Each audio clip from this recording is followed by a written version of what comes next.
Senator Padilla muling nagbabala sa mga politiko na huwag gamitin ang taong bayan sa sariling ambisyon. Ang detaling yan mula kay Kapatid Troy Gomez. Kapatid Troy. Nagbigay ng kanyang pahayag si Senator Robin Padilla kaugnay sa kumakalat na People's Initiative para isulong ang charter change. Napapanahon na para amyendahan ang saligang batas sa pamamagitan ng People's Initiative. Basta't ito ay totoong galing sa taong bayan ayon sa number 1 Senator noong 2022 elections. Binigyan din ni Padilla na dapat pag-usapan ng matino ang People's Initiative at hindi ito dapat nakasentro sa ambisyon ng isang politiko. Matatandaan, nakalat sa social media ang signature buying o signature campaign sa mga distrito para sa panawagan na isulong ang charter change o CHACHA sa pamamagitan ng People's Initiative. Sa agbay kapalit ng pirma ay 100 piso kada tao, habang financial assistance naman sa pamamagitan ng AIX at TUPAD ang sa ibang lugar. Ipinunto ni Padilla na wala pa ang People's Initiative, gamit na ng ilang politiko ang AIX at TUPAD. Para sa Diyos at sa Pilipinas kung mahal, Troy Gomez Agulat, partner mo sa Balita at Serbisyo. Samantala, SMNI naghain ng motion for reconsideration versus suspension sa dalawang programa nito. Ang detaling yan mula kay Kapatid Jason Rubrico. Kapatid Jason.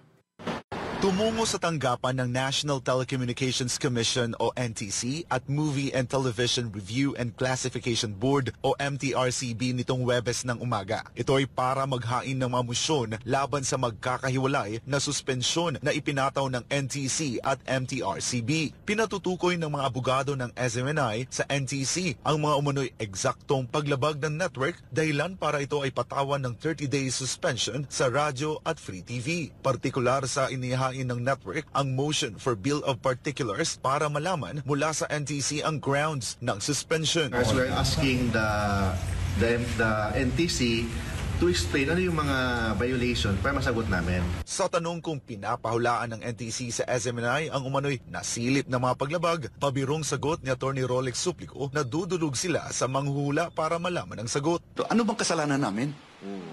Itanong ba namin kay Madam Auring ito o kay, bago na ngayon, no, Hans Kua? Kasi hindi namin alam eh.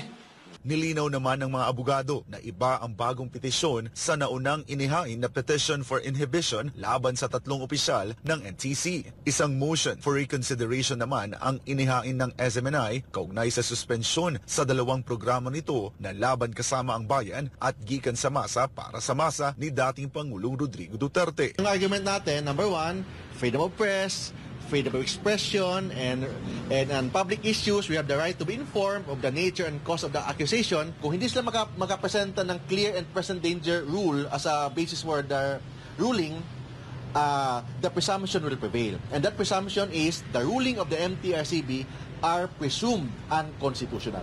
Ang epekto ng motion for reconsideration, hindi yan final and executory yung suspension ng MTRCB. Matatandaan na sinuspende ng MTRCB ang 2 programa nito epektibo noong 18 ng Disyembre ng 2023. Una nang naghain ng motion for reconsideration ang network pero nitong January 4 ay muling nagpataw ng dagdag na 14 na araw na suspensyon ang MTRCB sa nasabing 2 programa ng SMNI. Sakaling ibasura ng MTRCB ang motion ng network, aapela ang mga abogado sa Office of the President. Sa isang pahayag, sinabi naman ng MTRCB na masusi nilang susuriin ang motion for reconsideration ng network alinsunod sa mandato nito. Kaugnay nito, sinabi ni dating Pangulong Duterte na nais niyang makausap si Pangulong Bongbong Marcos ukol sa kinakaharap ngayon ng SMNI. Aniya, dahil sa suspensyon sa network, nadali rin ang kanyang programang Gikan sa Masa para sa Masa. Giit ng dating Pangulo, hindi siya pinakiusapan ni Pastor Apollo Kibuloy ukol rito pero nais niyang tulungan ito dahil apektado rin aniya ang kanyang programa na Gikan sa Masa para sa Masa.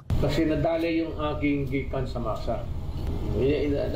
Isali ko na lang yung akin because yun ang importante sa akin yung ayaw kong I do not want to control the president but rather I'd like to talk to him indirectly kung bakit ganon.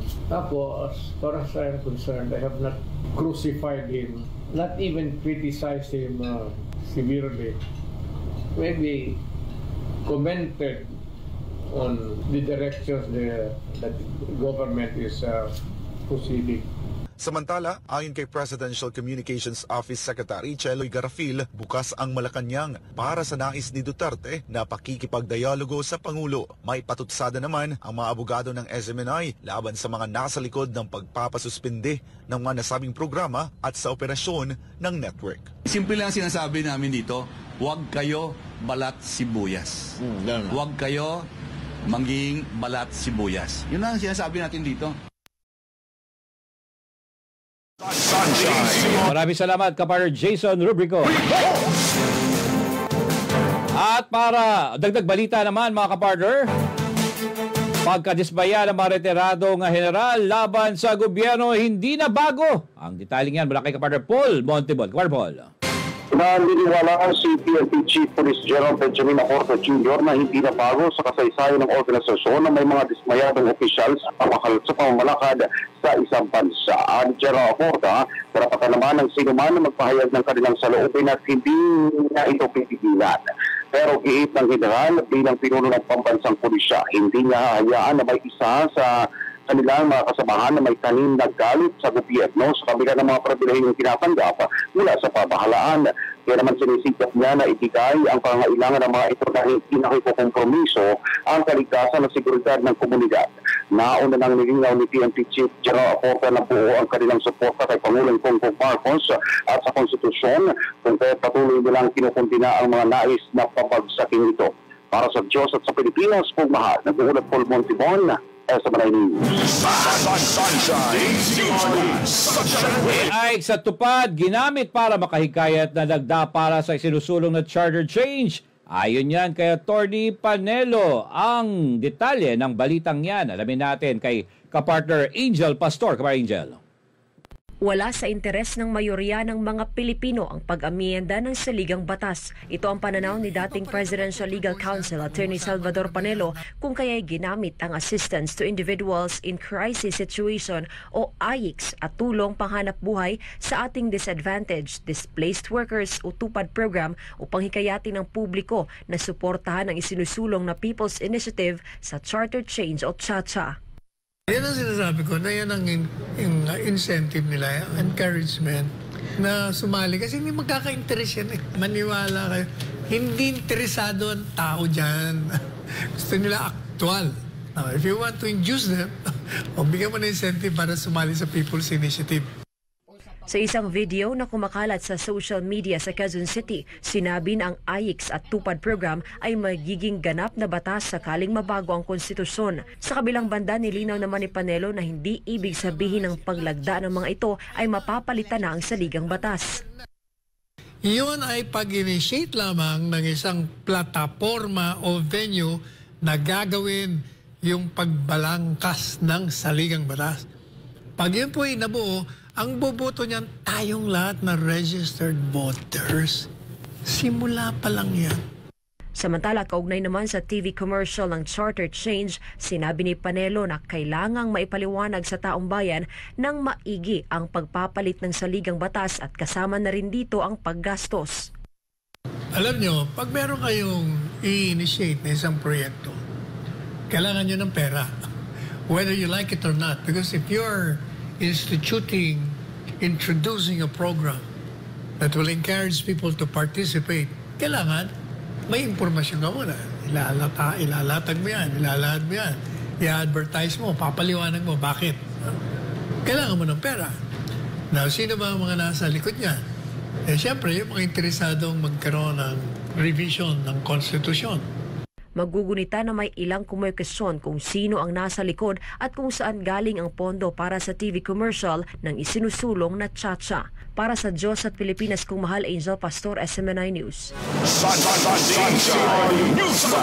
Kaugnay pa rin sa balitang yan, DOH itinanggi na may kaugnayan sila sa kampanya para sa CHACHA. Ang detaling yan mula kay Kapartner Margot Gonzalez. Kapartner Margot. Sinabi nga na Department of Health at DOH na magagamit ang kanilang programa para sa susunod na Charter Change. Ayon sa DOH, ang medical assistance nila para sa mga mahirap ay hindi naaabuso para sa pangangalap ng firma para sa pagbabago ng saligang batas. Ito ang tanging konsiderasyon ng ahensya para sa pamamahagi ng tulong medikal para sa mga indigent at financially incapacitated na mga pasyente ay ang kanilang kalagayan na sinusuri ng isang lisensyadong social worker o sa isang hospital o health facility. Ang kahalagang DOH ay sagot ng aligasyon ng Senator Amy Marcos na ang medical assistance for indigent patients sa programa ng DOH ay napiling gamitin para sa pagsusulong ng People's Initiative at nasa 10 bilyong piso anyang fondong gagamitin para dito. Para sa Justice Pilipinas, kumahal na itin sa nagkapartner sa balita at servisyo. Samantala, umano'y panunuhol para isulong ang charter change, pinaimbisigahan sa Senado. Ang detalye ng balitang yan sa pagbabalik ni Kapar Troy Gomez. Kapar Troy. Resolution 902 na inihain ni Senador Amy Marcos ay may layunin nitong siyasatin ang umunoy nangyayaring bayaran ng mga botante sa mga distrito para pumirma sa People's Initiative. Una nang sinabi ni Marcos na 20 milyong piso ang binibigay kada distrito kapalit ng pirma ng mga botante na kinakailangan para sa tsa-tsa. Sa kanyang resolusyon, ipinunto ni Amy na isang panloloko at pang-aabuso ang ginagawang signature campaign para sa People's Initiative kung saan sinasaktan nito ang konsepto ng demokrasya. Ang alegasyong panunuhol para sa paglagda ay una nang inilahad ni Albay Congressman Ed Selagman na susuhulan ng tig-100 piso ang mga botante na lalagda sa petisyon. Samantala, naniniwala naman si Senador Robin Padilla na napapanahon na para amyendahan ang saligang batas sa pamamagitan ng People's Initiative. Ngunit kanyang idiniin na ito ay dapat totoo na galing sa taong bayan. Sinabi ni Padilla na dapat pag-usapan ng matino ang People's Initiative at hindi ito dapat nakasentro sa ambisyon ng isang politiko. Matatandaan na kadlat sa social media ang umunoy signature buying sa mga distrito para sa panawagan na isulong ang charter change sa pamamagitan ng People's Initiative. Sa Quezon City ay inilahad ng isang residente na pumirma siya sa isang dokumento kapalit ng 3,000 pisong ayuda na kalaunan ay kanyang nabatid na ito pala ay petisyon para sa pag-amyenda sa konstitusyon. Mula dito sa Senado, para sa Diyos at sa Pilipinas kung mahal, Troy Gomez nag-uulat, SMNI News. At para sa huling detalye ng ating balitang national, electric process para sa mga pasahero inilunsad ng Cebu Pacific. Ang detalyeng yan mula kay Kapatid Cherry Light. Kapatid Cherry. Inilunsad ng Cebu Pacific ang electric process para sa mga pasahero sa Ninoy Aquino International Airport. Ang initiative na ito ay bahagi ng patuloy na pagsisikap ng airline na i-transition ng mga ground operations sa pamagitan ng paggamit ng mga electric zero-emission vehicles sa kagamitan. Ang dalawang bus na pinanggap ng Cebu Pacific na inupahan mula sa Thermal One Transport ay ginawa mula sa vehicle manufacturer BYD na maghahatid sa mga pasahero ng CEB papunta at pabalik sa boarding gate at sa mga eroplano. Ang CEB ay nagpapatakbo ng 25 bus sa NAIA Terminal 3 at 4 na lahat ay pinapagana sa pamagitan ng convention fuel. Para sa Diyos at sa Pilipinas kung mahal, Cherry Light, kapartner mo sa balita at servisyo. Ronda Pilipinas. At sa ating balitang ronda, 3 miyembro ng komunistang terorismong grupo na nag-ooperate sa Surigao del Sur sumuko sa pamahalaan. Ang balitang yan mula kay Kapar Almar Porzuelo. Kapar Almar. Sa walang tigil na focus military operations at patuloy na paghina ng puwersa ng Communist Terrorist Group o CTG, napagdesisyonan na 3 miyembro ng komunista teroristang grupo na magbalik loob sa pamahalaan. Ang mga nabanggit na CTG members ay lumapit sa 3rd Special Forces Battalion na nakabase sa barangay Santa Cristina, Lianga, Surigao del Sur. Bit-bit ang kanilang mga armas na isang M16 rifle na may M203 grenade launcher, LSCO M16 rifle at isang AK-47 rifle kasamang iba't ibang magazine at bala. Kinilala naman ng Special Forces Battalion ang mga sumuko na sina Alberto Perez alias Jong, Brian Roadil alias Dave at Jomar Alameda alias Cardo. Ang mga nabanggit na rebelde ay nag-ooperate sa Agusan del Sur at Lianga, Surigao del Sur sa ilalim ng Sub-Regional Committee Southland of Northeastern Mindanao Regional Committee. Sa ngayon ay kinukumpleto na ng mga nabanggit ang kanilang mga dokumento para sa legal na proseso sa kanilang pagsuko at upang maisama at makabenepisyo sa mga programa ng National Task Force to End Local Communist Armed Conflict or NTF-LCAC. Para sa Diyos sa Pilipinas, mahal Almar Porzuelo, kapartner mo sa balita at servisyo.